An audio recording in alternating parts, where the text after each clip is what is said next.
Good morning. We are getting this crock pot ready. As you can see, the sun's shining. I've got Christmas things to do here in the house. So we're going to put dinner on so it will be cooking during the day and I can play. So I hope you'll stay right there because I'm so glad to have you.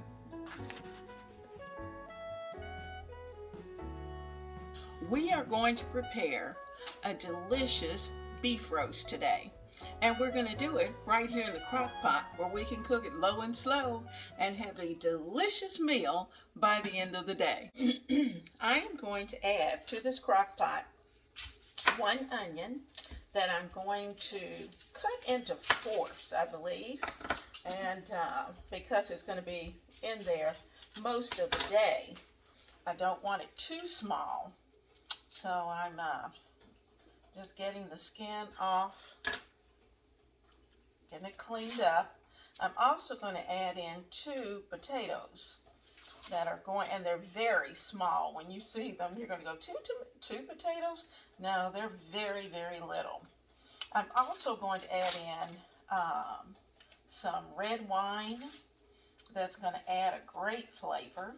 Some Worcestershire and all kinds of good spices. So there's our onion. You know, this would be a great meal for a holiday week because you can put it on and you can walk away. And that's exactly what we're going to do. We're going to put it in, we're going to walk away, and I think you'll be very pleased with it by the end of the day. I'm going to rinse these little potatoes, and like I said, they're tiny, little tiny potatoes, but I only need 2. That's just enough. I'm going to cut them into quarters, just like I did the onion, and throw those in.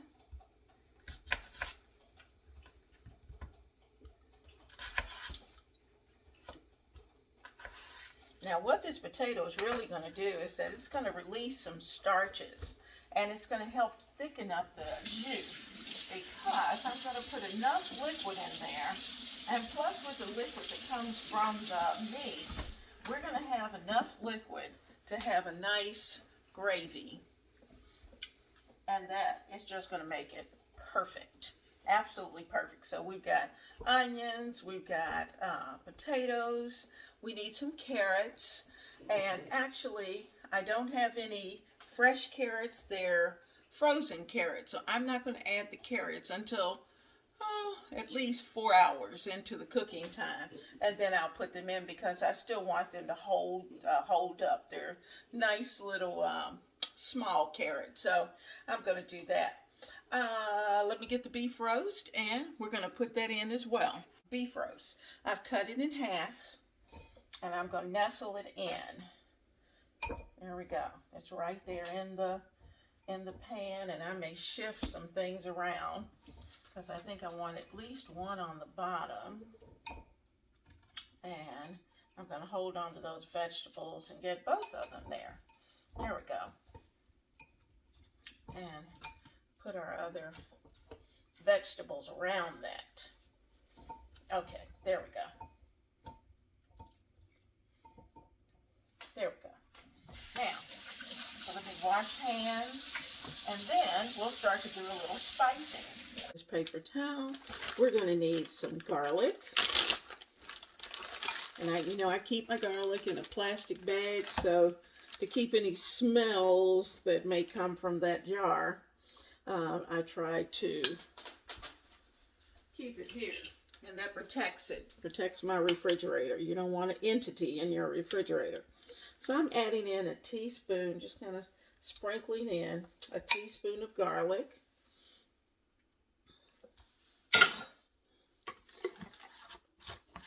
And we'll zip this back up so it can go back into the refrigerator. I have my Lee & Perrin Worcestershire sauce, and I'm going to put in at least, see, what is this? This is a 1/4 cup, perfect. I'm going to put in a 1/4 cup of Worcestershire sauce.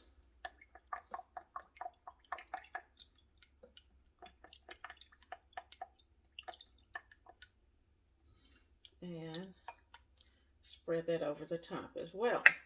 Now we're going to keep that cup because we're going to need it. I had a little bit of ginger, and I'm going to use some of this ginger. Just going to give it a good squish. And I think I'm going to try to use up as much of it as possible. So we got our ginger. That smells so good. It'll kind of give it a little Asian kick.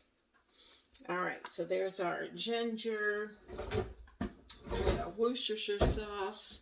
Let's get some salt and pepper.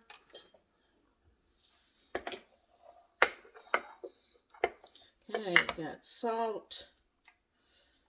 I don't want to put a lot of salt, so I'm just going to add in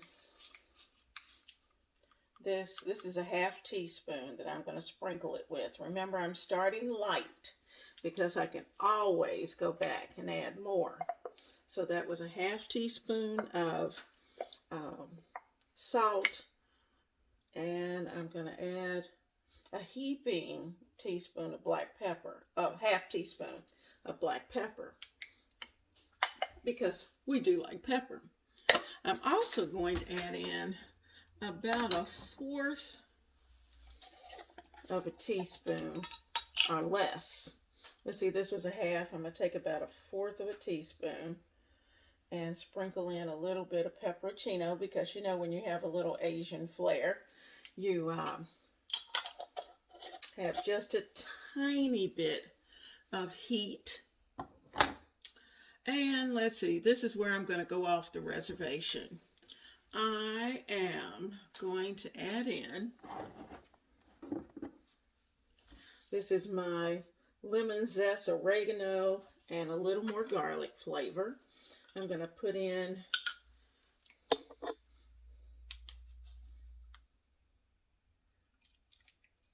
a half teaspoon of that.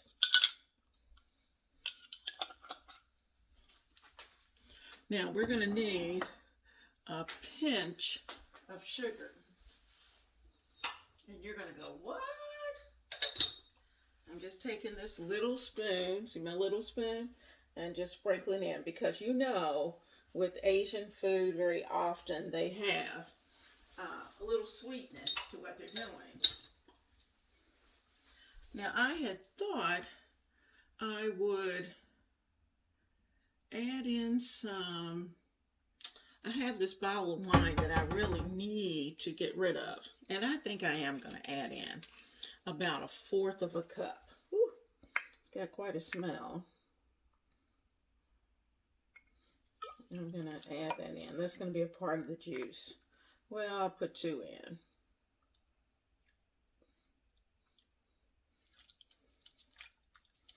Okay, that's going to give it a little acidity. That's going to help to break that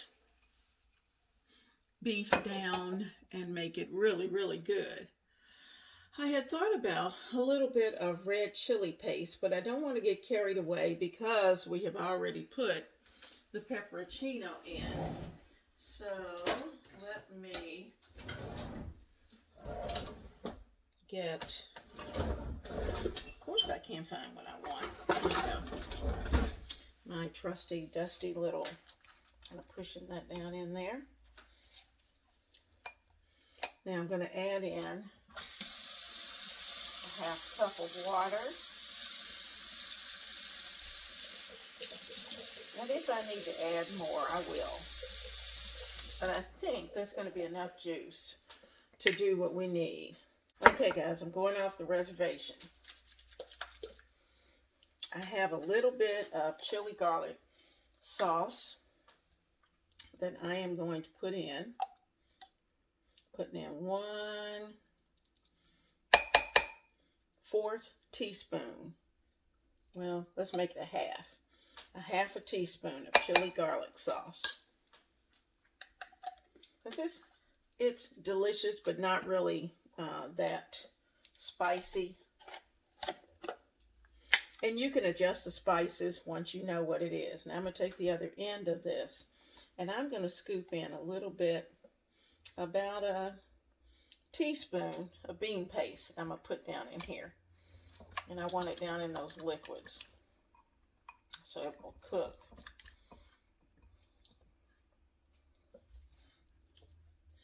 I'm just going to spread that out.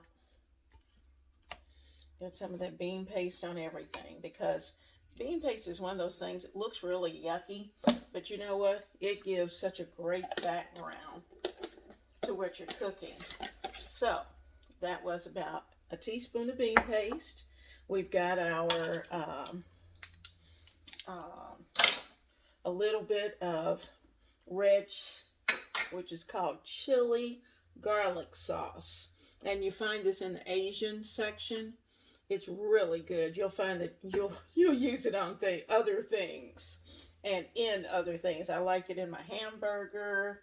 I don't put it in my meatloaf so much, unless I'm looking for that Asian touch. But it is very Asian. Now, if I had an orange, I would add just a tiny bit of orange into our crock pot, because that would make it perfect. But I don't have any. So I'm going to have to go with what we have right now.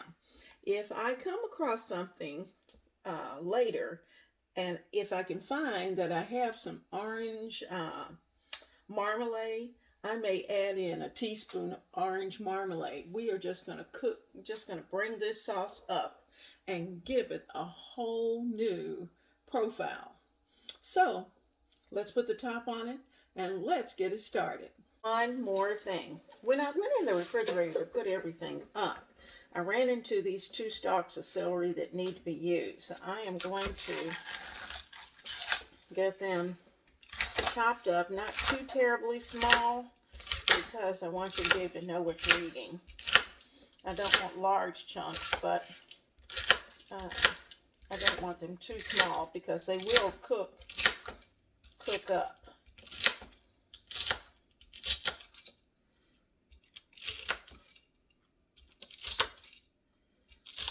I don't know, are you really using your crock pot and using it quite a bit? If so, tell me some of the things that you're preparing in your crock pot. You know, it's a great place to be able to put things together, and especially now with schools and working from home and all those different things going on. It's a great opportunity to be able to have your meal put together and you can walk away. All right, now as you can see, I've added the celery in. I'm going to put the top on this. I'm putting it on low, and this baby's going to go low and slow.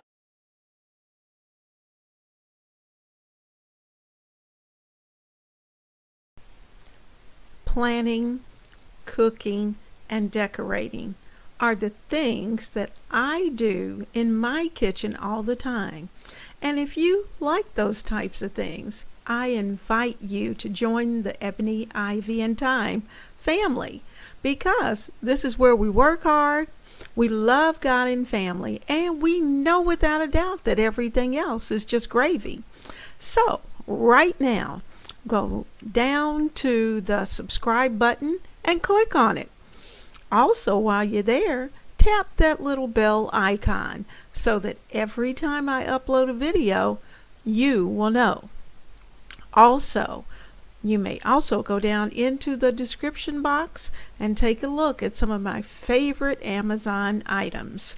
And I list those types of things all the time, because as I use them, I invite you to use them also. So there's a nice running list of things there.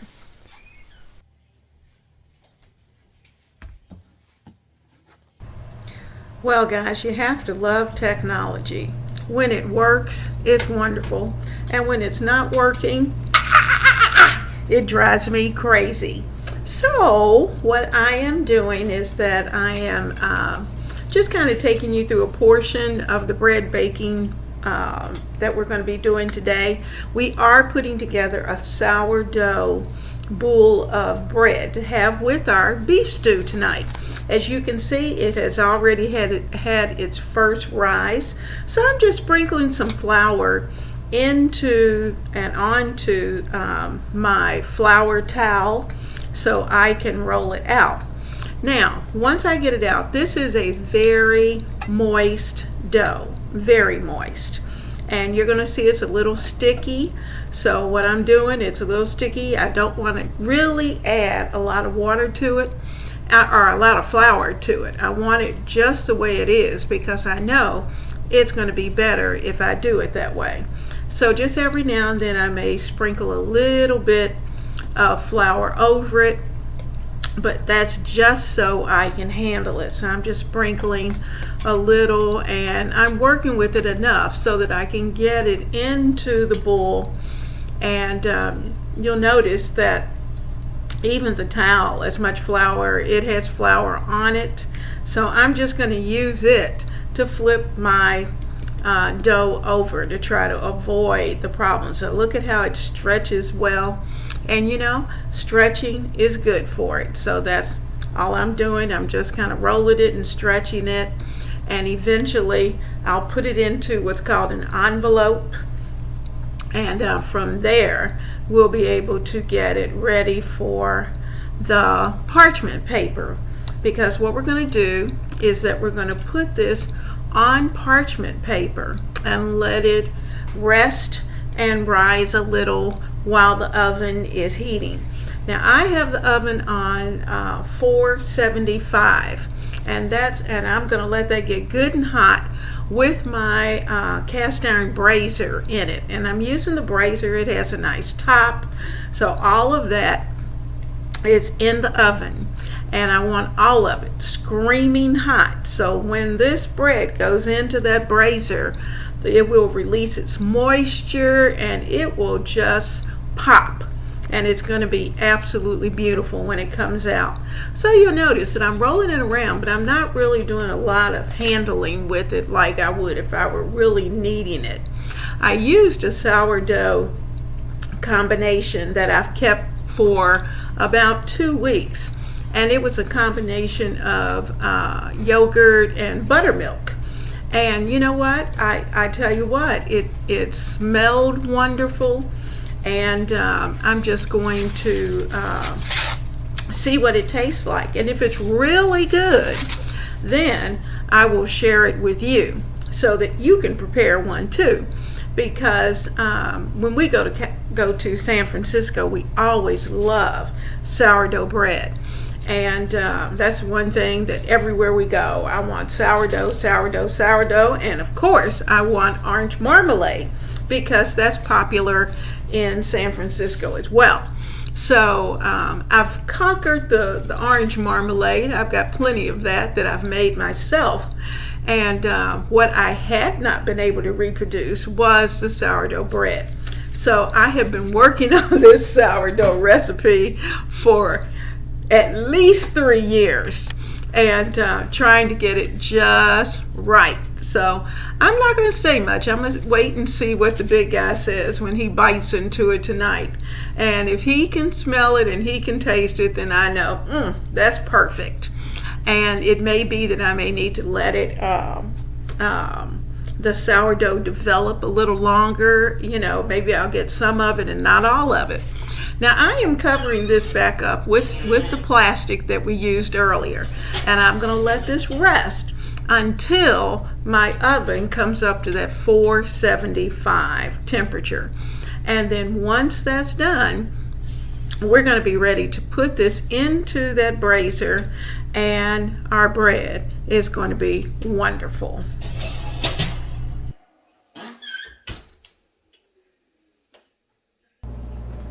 All right, now the oven is ready, and we are going to just take a moment. You can see that I actually added a towel over the plastic wrap as well, and I am being very careful getting that brazier out of the oven because it is screaming hot at 475. And I'm going to need to sit it here long enough to be able to get the bread into it. See, it even darkens up the surface of my brazier because it's so hot. So I'm getting the oven closed back up, and we're going to take the top off this brazier and get the bread into the brazier. So it has rested, And I'm going to take some scissors and we're going to cut little vents. Just 1, 2, and 3 vents, so that when this bread expands, it won't just blow up in any particular way. It's going to have room to be able to expand. So let me get the top off. You can see the heat, and it is very, very hot. So let me pick up carefully our bread, get it into our brazier without getting burned. Woo! And get the top back on it quickly, because we want it in that oven. Now this is going to need to go for about 20 minutes, and then you'll take the top off, and once you do that, then you'll put it back in for about another 20 minutes. I would suggest that once you put it in, that you cut the heat back to about 450. And then when you take the top off, I would cut it back to 425. And then that way it will still cook, but it won't burn the surface of your bread. So that's what I did. When I saw that it was just browning a little too fast, I cut it back.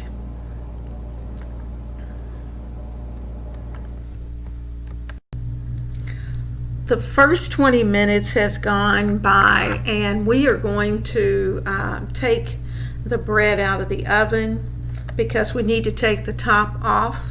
Notice I'm being pretty careful, and I'm just going to remove that top and zip it right back into the oven. I know I probably should have covered it up, closed the oven up, but because I'm going to actually change the temperature of it, it's okay for it to have just a moment to be able to cool off just a little bit.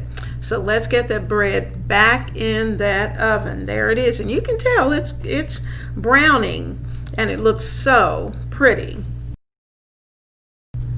Okay, well, after the second 20 minutes, we are ready to take this bread out, and you are going to see a beautiful loaf of bread. So there it is. It's nice and brown, nice and golden, and nice and hot. So bread ready, and it smells amazing. So let's get it on this rack. I tell you what, it is so hot. So you will see that in just a few minutes when I bring it over and get it to that rack. Here we go. Oh, is that not beautiful? So I'm just tapping a little bit so you can see how hollow it is, because that's what it should be. I'm flipping it over so you can see the other side and see that it's nice and brown, and testing the back to make sure that it is nice and golden. Bread for dinner. Our hearty sourdough bread is done. Now we're going to slice into this bread. And guys, it is so hot, and I'm telling you, you should always wait at least an hour to give the bread a chance to cool down before you slice it. But you know what? The beef stew is ready. The bread is hot and ready. So we're throwing down, and we are going to have a slice of this nice hot bread. Now, you know sourdough bread is always nice and crunchy. So we are going to just continue to slice as much as we can.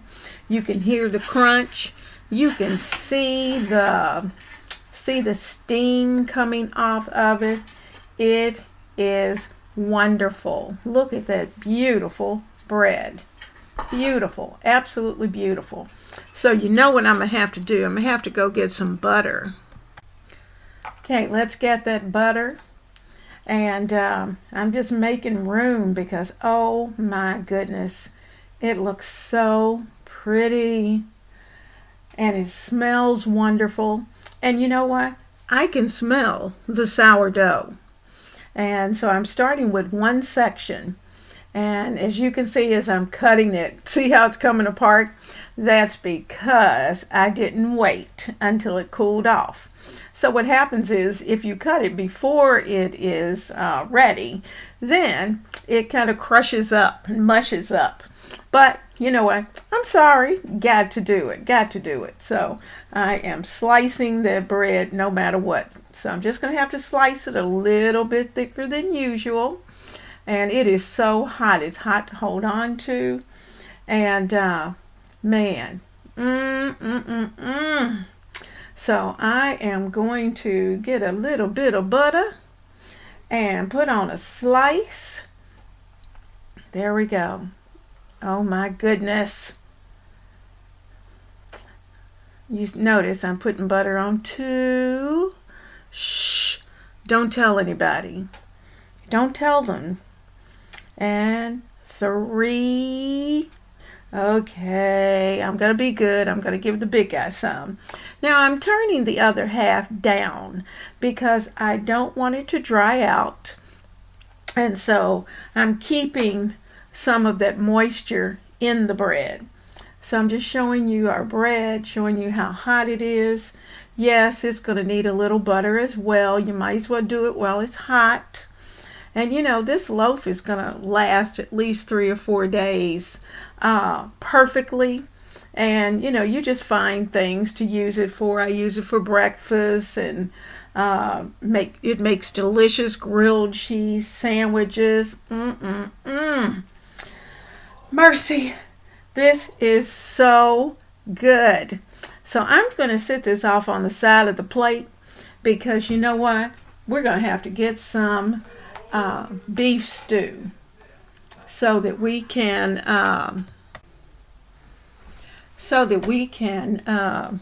get a little taste. So let's get a piece, and I pulled you up so you could see, and I'm going to pick up one of those pieces and let's get it ready. Now you know what you can't see off to the side is the big guy because he's hiding. You know, I told you he's camera shy, and he is off to the side waiting for a piece of this bread. He's been hovering. So when he starts hovering, you know, number 1, it's close to dinner time. But number 2, he has smelled something that smells good and that he wants. So whether it's sourdoughy enough for him or not, he is ready for that bread. So we're going to take a look at the beef stew. And I already know that it's ready. So let's do it. We have just a little bit more that we need to do to this stew. And it's going to be perfect. Now, look at all of that juice that is down in this container. We are going to thicken it up. So I have a cup that I'm going to add some flour. Let's get a couple spoonfuls of flour in there. And I'm actually going to use some of the juice from the beef stew that I'm going to put in here. Look, I'm adding the juice, and I'm adding it in there, and I'm going to give it a good stir just to make sure that it's smooth and it has enough fat in it that it doesn't really, it doesn't clump. I don't have a lot of problems with that, so I'm adding a little more liquid to it. I probably had about 2 tablespoons of flour that were in that cup. That was just kind of left over from the bread that I didn't use. So there's our thickening agent. And I'm going to lift that meat out of the way. Everything is great. So let's get our thickener down in there. I'm giving it a stir so it can mix in and make that gravy, because that's exactly what we want. And get all of that goodness in there. And then just give it a minute or so to thicken up the juices. And once that happens, it's going to be so good. So I'm adding a little more to the cup because we still had a little bit that was stuck in the cup, and we don't want that to happen. We want all of that. So our meat's in there. I'm kind of breaking it up and just kind of playing around in there. The carrots are in there, the celery's in there, and it is, I've turned it up to high just for a few minutes because it's still on a very low bubble, but I just know it's going to be great.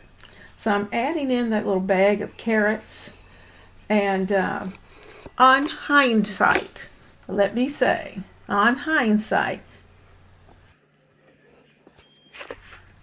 my mommy always said that I absolutely had to eat something green. So I grabbed some broccoli, threw it in the microwave as fast as I could, and put that broccoli in this bowl. So I've got my greens, Mom, and I've got your beef stew. It's going to be good. I hope you have had a wonderful time in the kitchen, and I hope that you will continue to be a part of the Ebony, Ivy, and Thyme family. I have certainly enjoyed your presence.